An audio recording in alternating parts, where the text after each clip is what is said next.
جب مسجد نبوی کے دروازے سے گزرتا حضور علیہ السلام کے روح انور کو دیکھتا تو اس کو سکون مل جاتا تھا.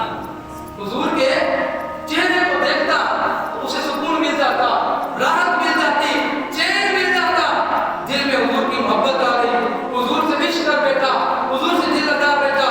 کافی دن گزرتے گئے, یہ معاملہ چلتا رہا, مگر اس نے کسی کے سامنے اظہار نہیں کیا کہ برادری کا خیال کرتے ہوئے کہیں برادری میں ناراض نہ ہو جائے, کہیں ماں باپ ناراض نہ ہو جائے.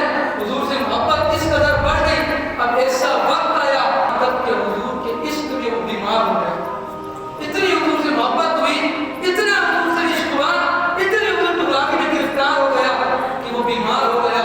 دن بڑھتے گئے, بیماری بڑھتی گئی. کافی حکیموں کو دکھایا, طبیبوں کو دکھایا, ڈاکٹروں کو دکھایا, کہیں سے آرام میسر نہیں ہوا, کہیں سے صحت نہیں ملی.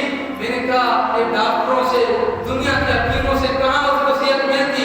وہ تو محمد عربی کے عشق کا بیمار تھا نا, وہ تو حضور کے عشق کا بیمار تھا نا, وہ تو حضور کی غلامی میں گرفتار تھا نا, اسے تو حضور کا چہرہ میسر تھا, حضور کی زیارت میسر تھی.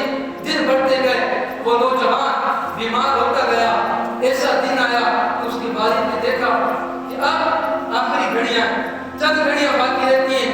تو اس کا والد اس کے قریب آیا, پوچھا کہ بیٹا آخری گھڑیاں, آخری لمحات ہیں, بتا کوئی تیرے دل کی کوئی تمنا ہو, کوئی تیری خواہش ہو, کوئی تیری آرزو ہو. وہ کہنے لگا وعدہ کرو, اگر میں آرزو کا اظہار کروں تو میری آرزو تمنا کو پورا کرو گے؟ ان کے والد نے کہا بیٹا یہ وعدے کا ٹائم نہیں ہے, ٹھیک ہے پھر بھی میں وعدہ کرتا ہوں تو بول تیری کیا تمنا ہے. وہ کہنے لگا کہ میں محمد عربی سے محبت کرتا ہوں.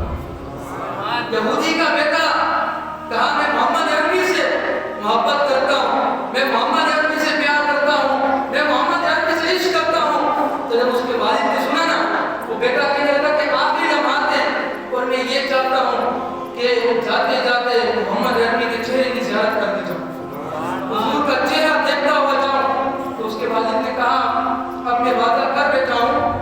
تو اپنے غصے پر قابو پا کر نبی علیہ السلام کے دربار میں گیا. کہنے لگا تم میں سے محمد عربی کون ہے؟ تو بتایا گیا حضور علیہ السلام جلوہ گر ہوئے. تو کہنے لگا میرا ایک بیٹا ہے جو آپ سے محبت کرتا ہے, آپ سے پیار کرتا ہے, آپ کی محبت میں گرفتار ہے, اور اس کے دل کی یہ تمنا ہے کہ وہ آپ کا دیدار کرنا چاہتا ہے, وہ آپ کے چہرے کو دیکھنا چاہتا ہے. زندگی کے آخری لمحات چل رہے ہیں. تو نبی علیہ السلام نے یہ نہیں فرمایا کہ نہیں ہم نہیں جا سکتے. سرکار نے فرمایا چلو میرے صحابہ میرے غلام کی حاضر کے لیے چلے. امام الانبیاء خود بھی چلے, امام الانبیاء کے صحابہ بھی چلے, تمام کے تمام اس کے گھر میں آئے. جب سامنے آئے نا تو باپ نے آواز دی بیٹا آنکھیں کھولو, تمہاری جو آرزو تھی, تمہاری جو تمنا تھی میں نے پوری کر دی ہے. امام الانبیاء تمہارے سامنے جلوہ کر رہے ہیں. تو جب اس نے آنکھ کھولی کیا دیکھتا ہے سامنے وہ دعا چہرے والا محبوب موجود ہے. جب حضور کا چہرہ دیکھا نا تو وہ بڑا, اس کے دل کی یہ تمنا تھی نا کہ حضور میرے گھر تشریف لائیں. پنجابی میں کہا تھا کسی نے ہن آ بھی جا والے زلفاں والے, ہن آ بھی جا والے زلفاں والے, تیری دید نو اکھیاں ترس گئی. آ میں ماہی تے آمن دے میں لکھ احسان بنے.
رکعت